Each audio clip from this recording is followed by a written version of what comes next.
बाबरी मस्जिद और राम मंदिर का विवाद कब शुरू हुआ? क्या भगवान राम का जन्म बाबरी मस्जिद की मुख्य गुंबद वाली जमीन पर ही हुआ?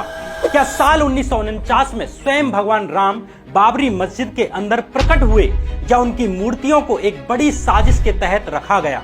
कैसे बाबरी मस्जिद का बहाना बनाकर आम हिंदुओं को गुमराह किया गया?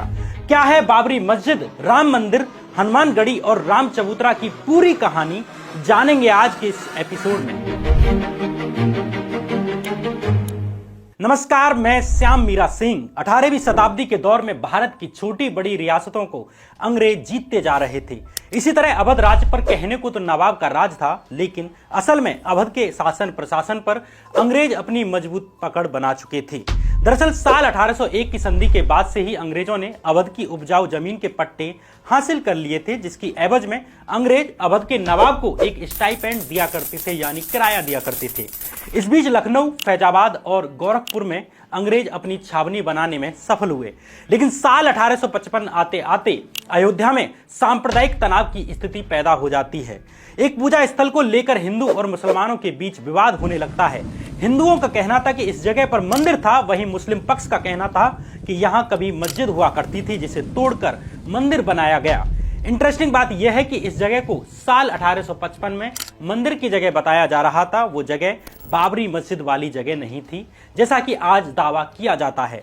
सवाल यह है कि फिर हिंदू पक्ष द्वारा किस जगह को मंदिर की जगह बताया जा रहा था? इसका जवाब है हनुमानगढ़ी। उस जगह का नाम था हनुमानगढ़ी, जिसके लिए साल 1855 में हिंदुओं और मुसलमानों के बीच विवाद था कि इस जगह पर मंदिर था या मस्जिद थी। इसलिए आगे की कहानी को समझने से पहले हनुमानगढ़ी के बारे में बुनियादी बातें समझना जरूरी है। दरअसल 18वीं सदी की शुरुआत में रामानंदी संप्रदाय के एक साधु अभय राम दास का अयोध्या आना हुआ। अयोध्या रामनंदी संप्रदाय के लिए विशेष आस्था का केंद्र था। उस समय अयोध्या में एक छोटी सी पहाड़ी थी, जिसे हनुमान टीला के नाम से भी जाना जाता था। यहाँ पर एक पेड़ के नीचे हनुमान जी की प्रतिमा रखी हुई थी। कहते हैं कि बाबा अभय राम दास को सपना आया, जिसमें हनुमान जी ने उन्हें हनुमान टीला पर एक मंदिर बनाने का आदेश दिया। इससे पहले यहाँ पर बने हनुमान जी के छोटे से मंदिर पर शैव संप्रदाय के साधु पूजा अर्चना किया करते थे। शैव और रामानंदी संप्रदाय में जो अंतर है वह नाम से ही स्पष्ट है। शैव मतलब शिव की पूजा करने वाले और रामानंदी मतलब राम को पूजने वाले। एक दिन रामानंदी संप्रदाय के अभय राम दास ने निर्वाड़ी अखाड़े के अपने साथी साधुओं के साथ मिलकर हनुमान टीले पर हमला बोल दिया और इस पर कब्जा जमा लिया। इस तरह हनुमान टीले पर रामानंदी संप्रदाय के लोगों का नियंत्रण हो गया। अवध के उस समय के मुगल गवर्नर सादत खान ने भी इस जमीन का पट्टा अभय राम दास को ही दे दिया। आगे चलकर सादत खान के उत्तराधिकारियों जैसे कि शुजाउद्दौला और अशफुद्दौला ने भी हनुमानगढ़ी मंदिर के लिए धन दिया और उसका खर्च चलाने के लिए कर मुक्त जमीनें दी। किलेनुमा बना यह मंदिर साल 1799 में बनकर तैयार हो गया। इस तरह हनुमानगढ़ी रामानंदी संप्रदाय के 3 प्रमुख अखाड़ों में से एक निर्वाड़ी अखाड़े की मुख्य गद्दी बन जाता है। तब से लेकर अगले कुछ वर्षों तक ये ऐसे ही चलता है, लेकिन सवाल यह है कि साल 1855 में ऐसा क्या होता है कि हनुमानगढ़ी का यह मंदिर हिंदू मुस्लिम विवाद का कारण बन जाता है। दरअसल उन दिनों अवध में एक मौलाना थे, गुलाम अली शाह। मौलाना शाह एक चरमपंथी मुस्लिम थे। हनुमानगढ़ी मंदिर बनने से पहले हनुमान टीले मंदिर के अलावा एक फकीर की मजार भी हुआ करती थी।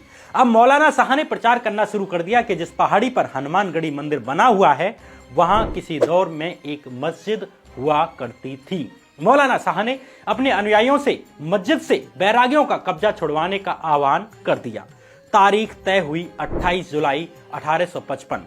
अयोध्या में मौजूद अंग्रेज अधिकारी कैप्टन एपी अपनी 150 सैनिकों की टुकड़ी के साथ इस पूरे मामले पर नजर बनाए हुए थे। उन्होंने अवध में नियुक्त पॉलिटिकल एजेंट मेजर जनरल ऑट्रम को इस घटना का ब्यौरा भेजा। इस ब्यौरे के मुताबिक मौलाना शाह गुलाम अली के नेतृत्व में सुबह से लोग मस्जिद पर इकट्ठा होना शुरू हो गए। करीब 400 और 500 के बीच लोग रहे होंगे। उन्होंने दोपहर में जौहर की नमाज के बाद करीब 1 बजे 70 फीट ऊंचे हनुमानगढ़ी मंदिर पर हमला बोल दिया। दूसरी तरफ हनुमानगढ़ी पर बैरागियों, नागा साधुओं और स्थानीय श्रद्धालुओं की करीब 8000 की भीड़ मुस्लिम हमलावरों का इंतजार कर रही थी। लेकिन बैरागी साधुओं को देखकर शाह गुलाम अली के लोगों के पांव जल्दी ही उखड़ जाते हैं। उनमें से कई जान बचाने के लिए मस्जिद की तरफ भी भागते हैं। बैरागियों ने हमलावरों का पीछा भी किया। माना जाता है इस घटना में 70 से 80 मुस्लिम मारे गए। यहां ध्यान देने वाली बात यह है कि अब तक बाबरी मस्जिद के राम जन्मभूमि होने का कोई दावा हनुमानगढ़ी की तरफ से नहीं किया गया था। पहली बार यह दावा सामने आया 3 साल के बाद यानी 1858 में। इसके पीछे का कारण कहीं ना कहीं साल 1857 की क्रांति भी थी या गदर भी थी, जब 1855 की घटना में अंग्रेज फौज ने भी हनुमानगढ़ी के बैरागियों के प्रति नरम रवैया बरता तो बैरागियों ने अंग्रेजों का एहसान याद रखा। इसलिए जब 2 साल बाद देश के अलग अलग हिस्सों में 1857 की क्रांति बुलंद हुई तो अवध रियासत के कई बड़े जागीरदारों ने अवध के मुस्लिम नवाब के बजाय उसको साथ देने के अंग्रेजों का साथ देना ठीक समझा। हनुमानगढ़ी के महंत ने भी अंग्रेजों को सहायता देने का प्रस्ताव रखा। आगे अंग्रेजों ने भी इस प्रस्ताव को याद रखा और अयोध्या की ज्यादातर जमीन जो थी वो जो नजूल थी, मतलब कि सरकारी जमीन थी, अंग्रेजों ने बाबरी मस्जिद परिसर के एक कोने की जमीन रामानंदी संप्रदाय को सौंप दी। यहाँ एक चबूतरा बनाया गया जिसे राम चबूतरा के नाम से जाना गया। उस वक्त इस राम चबूतरा के बारे में कहा जाता था कि यहीं भगवान राम का जन्म स्थल है, यानी यहीं पर प्रभु राम का जन्म हुआ है। इस चबूतरे के रखरखाव की जिम्मेदारी निर्मोही अखाड़े को सौंप दी गई। अभी तक यहाँ बाबरी मस्जिद किसी भी सीन में नहीं थी। यहाँ तक कि कभी नहीं कहा गया कि बाबरी मस्जिद ही वो जगह थी जहाँ मंदिर हुआ करता था, ऐसा दावा कभी भी नहीं किया गया। तब राम चबूतरे को ही प्रभु राम का जन्मस्थल बताया जाता था। लेकिन आगे की कहानी को बताने से पहले मैं आपसे अब रिक्वेस्ट करता हूं कि अगर आपने इस चैनल को सब्सक्राइब नहीं किया है अभी तक तो चैनल को सब्सक्राइब कर दीजिए। आपके ऐसा करने से हमारा मनोबल बढ़ता है और इस प्रकार की वीडियो लाने में हमें मदद मिलती है। अब आगे की कहानी। नवंबर 1858 में मौलवी मोहम्मद असगर खलील ने फैजाबाद के मजिस्ट्रेट के सामने शिकायत दर्ज कराई कि बैरागी बाबरी मस्जिद में अवैध रूप से एक चबूतरा बना रहे हैं। आगे साल 1860, 1877, 1883 और 1884 में भी मुस्लिम पक्ष की तरफ से इस किस्म की शिकायतें दर्ज हुईं। इस पूरे मामले में पहले हिंदू पक्षकार थे बाबा रघुवर दास। बाबा रघुवर दास खुद को श्री राम जन्म स्थान का महंत कहते थे। उन्होंने साल 1885 में राम चबूतरे पर मंदिर बनवाने की अनुमति लेने के लिए अदालत में अर्जी डाली। जज पंडित हरिकिशन ने इस मामले की सुनवाई करते हुए यथास्थिति बरकरार रखने का आदेश दिया। अपने आदेश में उन्होंने लिखा कि मंदिर बनवाने से सांप्रदायिक तनाव की स्थिति पैदा हो सकती है, हजारों की जानें जा सकती हैं, लेकिन बाबा रघुवर दास नहीं माने। रघुवर दास अब इस मामले को प्रोविंशियल कोर्ट में भी ले जाते हैं, लेकिन वहां भी फैसला हिंदू पक्ष में नहीं आता। आगे ये मामला अगली आधी सदी तक इसी तरह ठंडे बस्ते में रहता है। लेकिन साल 1934 आते आते शाहजहांपुर में हुई एक गौ हत्या के खिलाफ अयोध्या में दंगे भड़क जाते हैं। इस समय कुछ बैरागी साधुओं ने बाबरी मस्जिद के एक हिस्से को तोड़ दिया। इस हिस्से को अंग्रेजी सरकार को अपने खर्च से दोबारा बनवाना पड़ा। लेकिन राम जन्मभूमि मामले में नया मोड़ आता है साल 1949 में, जब 22 और 23 दिसंबर की दरमियानी रात बाबा अबराम दास और निर्वाड़ी अखाड़े के कुछ साधुओं ने मिलकर रामलला की मूर्ति को बाबरी मस्जिद के मुख्य गुम्बद के भीतर रख दिया और दावा किया कि स्वयं भगवान राम अपने जन्म स्थान पर प्रकट हुए हैं। अब राम चबूतरा और हनुमानगढ़ी वाला दावा पीछे चला जाता है और अब कहा जाने लगा कि राम का जन्म तो बाबरी मस्जिद के मुख्य गुम्बद के नीचे ही हुआ था, यानी असली मंदिर यहीं था। लेकिन सच्चाई कुछ और है। बाबरी मस्जिद की गुम्बद में भगवान राम प्रकट नहीं हुए थे, बल्कि इस घटना के पीछे एक सुनियोजित योजना थी और इस योजना को गढ़ने वाले 3 मुख्य किरदार थे। फैजाबाद के डीएम के नैयर, गोरखपुर पीठ के मंदिर के महंत दिग्विजय नाथ और दिगंबरी अखाड़े के महंत रामचंद्र परमहंस। तीनों के मिलने और इस योजना के बनने की कहानी बड़ी ही दिलचस्प है। साल 1949 में घटने वाली इस कहानी की शुरुआत होती है साल 1946 से। केरल के रहने वाले के नैयर भारतीय सिविल सेवा के अधिकारी थे। 1946 में उनकी पोस्टिंग हुई तब के यूनाइटेड प्रोविंस और आज के उत्तर प्रदेश के गोंडा जिले में। इसी गोंडा जिले में एक रियासत थी बलरामपुर और यहाँ के राजा थे पतेश्वरी प्रसाद सिंह। महाराजा पतेश्वरी प्रसाद सिंह अजमेर के मेयो कॉलेज से पढ़े हुए थे। इसी दौरान उनकी दोस्ती के नैयर से होती है। दोनों के बीच दोस्ती की वजह बनती है टेनिस। दोनों टेनिस के शौकीन थे, खिलाड़ी थे। महाराजा पतेश्वरी प्रसाद सिंह की गोरख पीठ में भी श्रद्धा थी। इत्तेफाक से गोरख पीठ के महंत दिग्विजय नाथ भी टेनिस के शौकीन निकलते हैं। लंबे चौड़े कद के दिग्विजय नाथ कॉलेज के दौर से ही अच्छे स्पोर्ट्समैन रहे थे। टेनिस के मैदान में अपने से आधी उम्र के पतेश्वरी प्रसाद सिंह को वो मैदान में टिकने भी नहीं देते थे। इसी तरह टेनिस कोर्ट में उनकी मुलाकात होती है के नैयर से। धीरे धीरे खेल के अलावा राजनीति पर बातें होने लगती हैं। महंत दिग्विजय नाथ और सिविल सेवा के अधिकारी के नैयर दोनों को ही कांग्रेस का सेक्युलर देश का आइडिया पसंद नहीं था। इधर दो बड़ी घटनाएं होती हैं देश में हिंदुत्व की राजनीति का जो प्राक्कलन लिख रही थी। पहली घटना 30 जनवरी 1948 की है, जब नाथूराम गॉडसे ने महात्मा गांधी की हत्या कर दी, और दूसरी घटना का केंद्र था अयोध्या। नाथूराम गॉडसे की कहानी से आप परिचित हैं, इसलिए अयोध्या की कहानी को बारीकी से समझते हैं।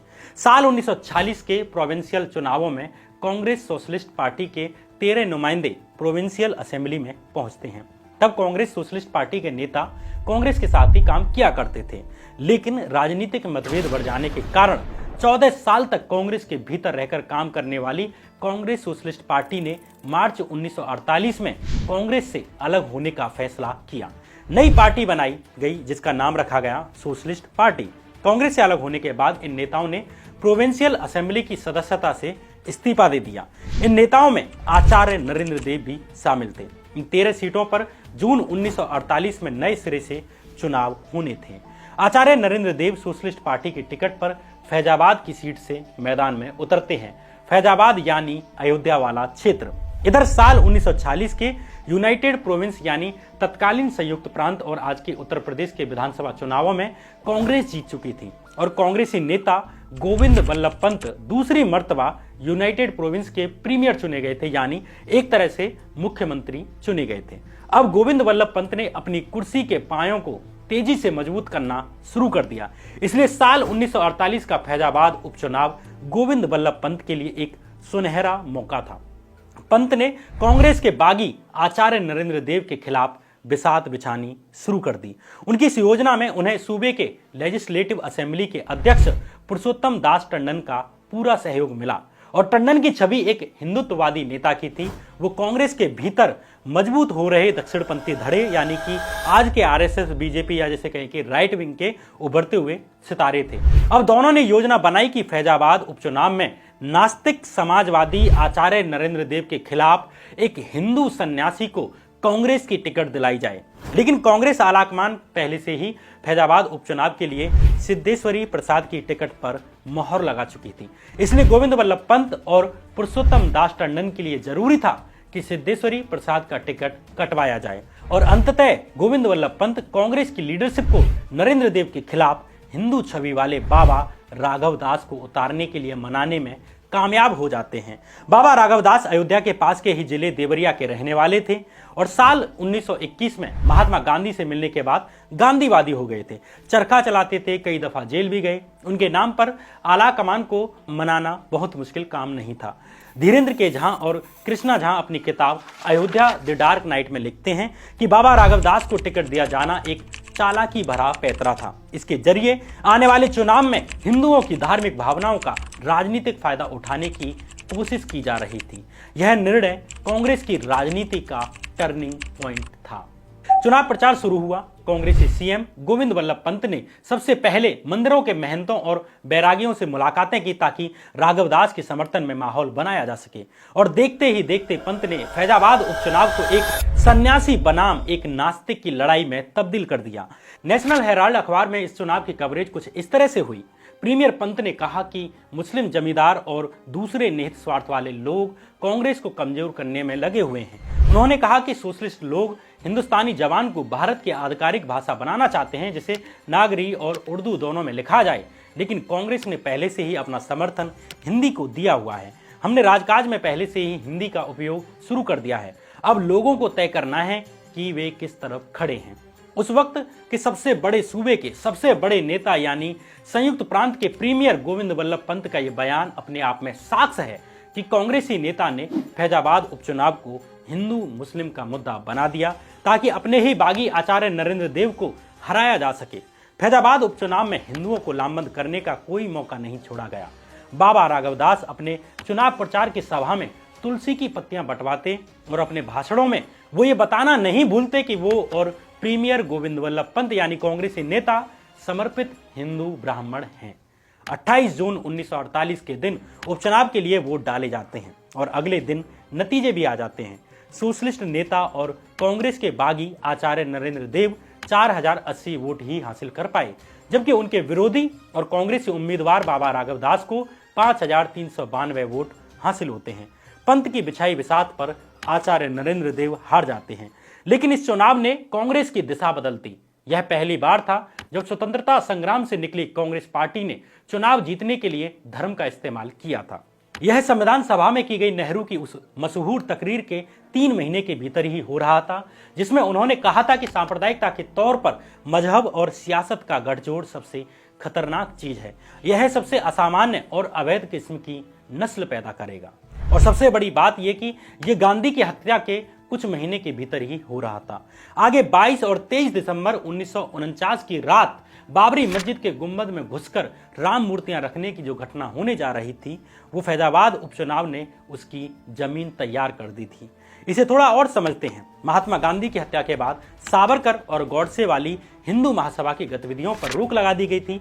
इसी बीच 1 जून 1949 को के नैयर को फैजाबाद का डीएम बनाया गया।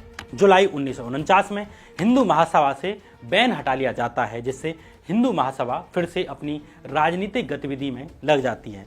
यहां आता है इस कहानी का तीसरा किरदार।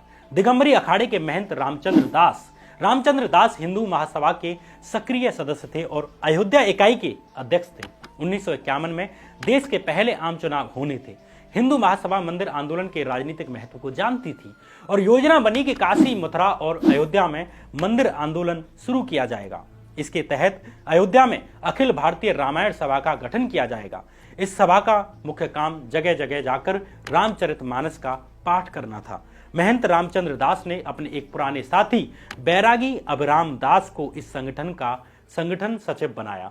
आगे जाकर अभिराम दास की एक कार्रवाई इस देश की राजनीति का व्याकरण बदल देती है। वो कार्रवाई क्या थी, ये आगे आपको पता चल जाएगा। अभिराम दास के बचपन का नाम अभिनंदन मिश्र था। वो दरभंगा के रहने वाले थे और गरीब परिवार से आने वाले अभिनंदन 1934 के आसपास घर बार छोड़कर अयोध्या आ गए।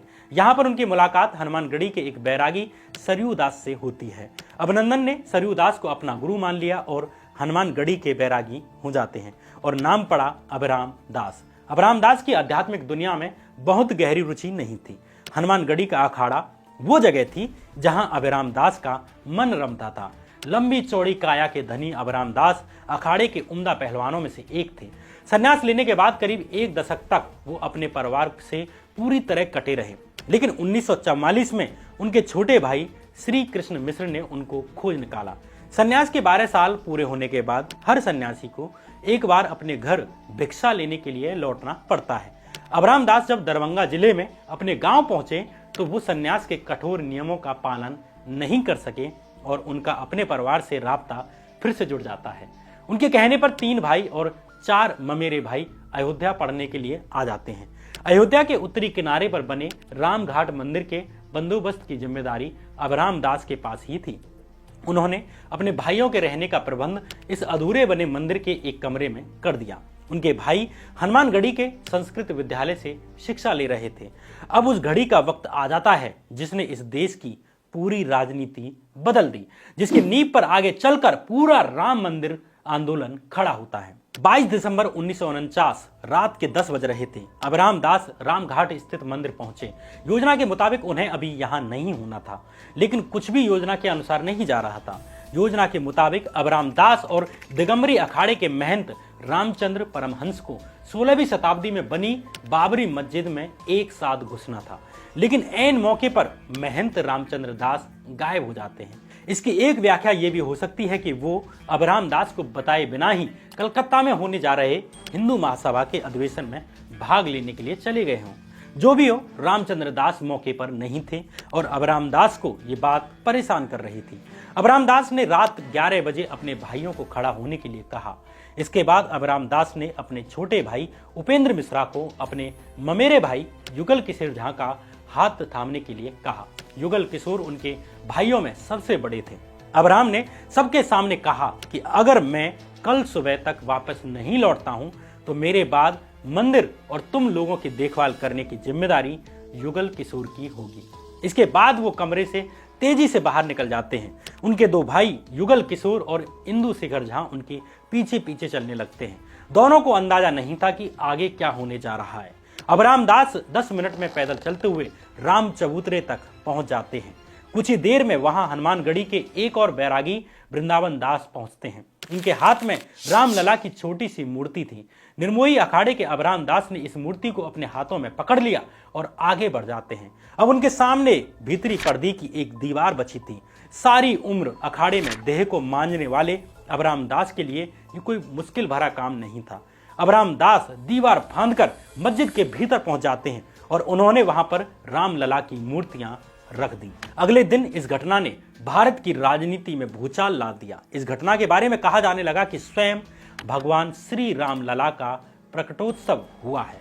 स्वयं भगवान अपने जन्म स्थान पर प्रकट हुए हैं। इस अफवाह के दम पर कुछ लोगों ने यह प्रचारित करना शुरू कर दिया कि बाबरी मस्जिद ही वो जगह है जहां राम प्रकट हुए। इससे पहले कभी भी बाबरी मस्जिद का जिक्र राम मंदिर जन्म स्थान के रूप में नहीं किया जाता था। न्यूज 18 समाचार को दिए बयान में राम जन्मभूमि समिति के अध्यक्ष अच्युत शंकर शुक्ला बताते हैं कि 1949 में पौष शुक्ल की तृतीया को भगवान राम प्रकट हुए थे। आगे इस दिन को प्रकटोत्सव दिवस के रूप में मनाया जाने लगा। इस घटना के तत्काल बाद निर्मोही अखाड़े के अबराम दास, जिन्हें अभय राम दास भी कहा जाता था, उनके खिलाफ एक FIR रजिस्टर कर ली जाती है। अभय राम के साथ सिद्धेश्वर राव और शिवचरण दास समेत 60 अन्य लोगों के खिलाफ भी FIR दर्ज की गई। तत्कालीन पुलिस अधिकारी राम दुबे ने FIR को इस तरह रजिस्टर किया। मैं सुबह 7 बजे जन्मभूमि पहुंचा। मुझे कांस्टेबल माता प्रसाद से पता चला कि करीब 50-60 लोग मस्जिद का ताला तोड़कर और दीवार फांदकर मस्जिद में घुस गए, जहां उन्होंने रामलला की मूर्तियों को स्थापित किया और गेरुआ रंग से दीवारों पर श्री राम लिख दिया। उस वक्त मौजूद कांस्टेबल हंसराज ने उन्हें ऐसा करने से मना किया, लेकिन वे नहीं माने। हालांकि आंदोलन समर्थकों ने यह दावा किया कि रामलला खुद यहां प्रकट हुए। इंडियन एक्सप्रेस की एक रिपोर्ट के अनुसार विश्व हिंदू परिषद के नेता BL शर्मा कथित तौर पर दावा करते हैं कि जिस वक्त बाबरी मस्जिद के डोम में रामलला की मूर्ति प्रकट हुई, उस वक्त वे वहां पर मौजूद थे। BL प्रसाद कहते हैं कि सुबह करीब 3 बजे बाबरी मस्जिद के अंदर से लाइट आ रही थी और ये लाइट रामलला की मूर्ति से आ रही थी। ये वही BL शर्मा थे जो आगे चलकर दिल्ली से भाजपा की तरफ से 2 बार सांसद बनते हैं। बाबरी मस्जिद की मुख्य गुंबद के नीचे रामलला की मूर्ति रखने की घटना आगे जाकर संपूर्ण बाबरी मस्जिद को तोड़े जाने की साजिश का कारण बनती है। आम हिंदुओं में यह संदेश गया कि भगवान राम का जन्म बाबरी मस्जिद की गुंबद के नीचे वाली जगह पर ही हुआ है, जबकि इस घटना से पहले राम चबूतरा को प्रभु राम का जन्म स्थान माना जाया करता था। साल 1992 में बाबरी मस्जिद ढहाए जाने की घटना के बाद बैठी इंक्वायरी यानी द लिब्रेहन कमीशन ने अपनी रिपोर्ट में 1948 की घटना को एक बड़ी साजिश का परिणाम बताया। द लिब्रेहन कमीशन रिपोर्ट ने आगे कहा कि रामलला की मूर्ति के प्रकट होने की घटना एक बड़ी साजिश का हिस्सा मालूम पड़ती है, जिसमें लोकल प्रशासन भी शामिल था। ये रिपोर्ट इस साजिश में मुख्य भूमिका निभाने के लिए खासकर गोंडा जिले के DM KK नैयर की तरफ इशारा करती है। इस घटना ने आम हिंदुओं की भावनाओं को और अधिक इस्तेमाल करने के लिए रास्ता खोल दिया। आज भी आम भोले वाले हिंदुओं के एक बड़े हिस्से को लगता है कि राम बाबरी मस्जिद में ही प्रकट हुए थे, लेकिन असली कहानी कुछ और है। इस देश के लोग बड़े निर्दोष और धार्मिक प्रवृत्ति के हैं। उन्हें अपनी जान से अधिक भगवान प्यारे हैं, भगवान राम प्यारे हैं। भगवान की आड़ में सदियों से इन निर्दोष लोगों को ठगा गया और आज भी ठगा जा रहा है। एक पूरा देश ही इस बात में लग गया कि मंदिर यहां था, मस्जिद यहां थी, मूर्ति यहां प्रकट हुई थी, यहां जन्म हुआ था, यहां नहीं हुआ था। इस देश को अपनी गरीबी से लड़ना था, अस्पतालों के लिए लड़ना था और शिक्षा के लिए लड़ना था। वो देश पिछले दशकों से मंदिर मस्जिद से बाहर नहीं आ पा रहा है। पिछले 40 साल से भारत के लोग आराम नहीं कर पा रहे हैं। हमारी इस मानसिक थकान पर ही कुछ खास पार्टियों के लोग राजनीतिक फसल काट रहे हैं, जिसका न राम से मतलब है न इंसान से। बहरहाल ये कहानी यहीं खत्म होती है। आपको ये वीडियो कैसी लगी कमेंट करके हमें ज़रूर बताएं। अगर आप ये वीडियो शेयर करेंगे तो हम इसे अपने पर्सनल सपोर्ट की तरह लेंगे। तब तक के लिए बने रहिए चैनल पर। नमस्कार।